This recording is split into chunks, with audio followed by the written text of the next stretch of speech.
Olá, estamos de volta. Vamos estudar hoje a lição de número 10, que tem como título A Doutrina da Igreja na Reforma. Nós precisamos recapitular aqui que a Igreja realmente entrou por um desvio no período anterior à Reforma. Ela se tornou praticamente uma propriedade do clero que a utilizava com finalidades claramente mercantilistas. Por conta disso, foram introduzidas nas suas doutrinas ensinos que realmente estavam em rota de colisão com as Escrituras Sagradas. Por isso, os reformadores resolveram estudar as Escrituras e eles conceituavam a igreja de uma maneira profundamente diferente do que era conceituado pelo clero da Igreja Católica Romana. Eles combateram veementemente o enriquecimento do Papa, dos cardeais, enfim, do clero da Igreja Católica como um todo e estabeleceram que a Igreja pertence a Cristo unicamente. Com o ato da reforma, eles estavam simplesmente reivindicando o que a Bíblia defende a respeito da igreja. As Escrituras usam a palavra grega eclésia para definir a igreja, que é a assembleia dos que foram tirados para fora. Tirados para fora para viverem um estilo de vida diferenciado, viverem princípios de acordo com o plano, de acordo com a vontade de Deus para o seu povo.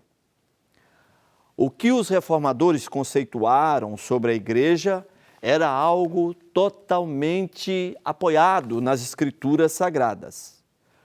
E eles utilizavam alguns termos para definir a igreja. Em primeiro lugar, a igreja era definida como povo de Deus.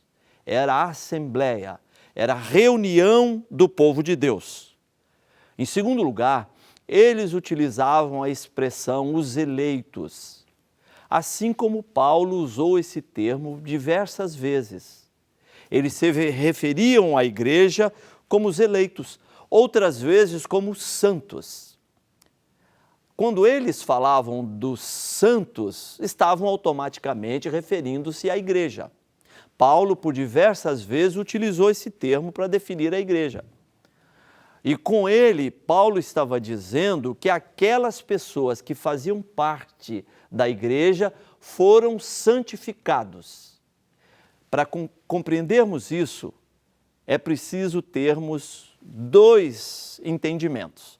Em primeiro lugar, que santificados são aqueles que, pelo arrependimento e pela fé em Cristo, foram salvos. Isso denota uma obra que acontece de uma maneira estanque. A salvação acontece a partir do momento em que há arrependimento e fé no coração do homem. É uma obra que acontece de uma vez, de maneira estanque. Mas o processo da santificação, ele acontece ao longo da vida do ser humano. Então, quando Paulo utilizava a expressão aos santos que estão na igreja tal e tal, ele estava pensando nesse ponto, isto é, que aquelas pessoas foram santificadas, isto é, foram salvas por intermédio do sacrifício de Jesus feito lá na cruz do Calvário. Ele não está se referindo ao processo da santificação, que é um processo e que engloba a vida do homem até o seu último momento de existência, mas ele estava falando daqueles que foram redimidos, justificados, regenerados, salvos, imersos no corpo místico, no corpo invisível de Cristo. Em quarto lugar, os reformadores usavam a expressão o corpo de Cristo. Eles se referiam à igreja como o corpo de Cristo. Assim, eles não estavam falando de uma denominação. E nós precisamos lembrar aqui que Lutero, ele jamais desejou criar uma nova denominação. O que ele queria de fato era uma restauração daquela igreja que estava em total declínio espiritual, teológico, doutrinário. Aquela igreja estava em total declínio moral. A corrupção tomou conta do clero da igreja e isso contaminou, isso estragou, isso colocou a igreja numa situação deplorável que precisava de mudanças radicais, mudanças urgentes. E os reformadores vieram para atender exatamente esta aspiração do povo genuinamente temente a Deus e, acima de tudo, para cumprir uma orientação, um desígnio de Deus, porque nós cremos que o trabalho deles foi realizado pela vontade de Deus, pela operação do Espírito Santo. Então, a igreja era chamada pelos reformadores de o corpo de Cristo, assim como era chamada de o templo do Espírito. Paulo fala por diversas vezes da igreja como templo do Espírito, porque ela é o lugar onde o Espírito habita, onde o Espírito realiza a sua obra, convencendo o homem do pecado, da justiça e do juízo. A igreja é o ambiente onde o Espírito Santo tem plena e total liberdade para agir, plena e total liberdade para operar. Quando Deus estabeleceu a igreja na terra, Ele o fez com um propósito muito bem definido. Jesus deixou um mandamento em Marcos 16:15. Ide por todo o mundo, pregai o evangelho a toda criatura. Este é o principal propósito da igreja, que ela seja um veículo de disseminação da palavra, que ela seja um lugar onde pessoas são treinadas, são preparadas para pregar a palavra de Deus. Jesus veio unicamente para isso. Jesus veio para a salvação da humanidade. Assim ele terminou a sua visita na casa de Zaqueu. Ele chegou na casa desse homem e Zaqueu disse: eu darei metade dos meus bens aos pobres e se fraudei alguém, restituirei 4 vezes mais. Então Jesus disse: eis que entrou salvação nesta casa, porque este também é filho de Abraão. E ele conclui dizendo: porque o Filho do Homem veio buscar e salvar o perdido.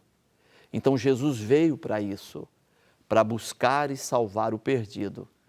E nesse exato momento, ele realiza esta obra por intermédio da igreja, por intermédio do corpo de Cristo, que é instrumentalizado, impulsionado pelo mover do Espírito Santo.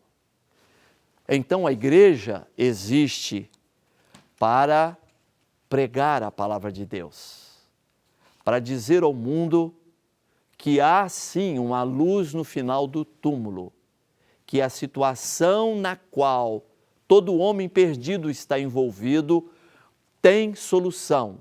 E esta solução está na grande obra expiatória realizada por Cristo lá na cruz do Calvário.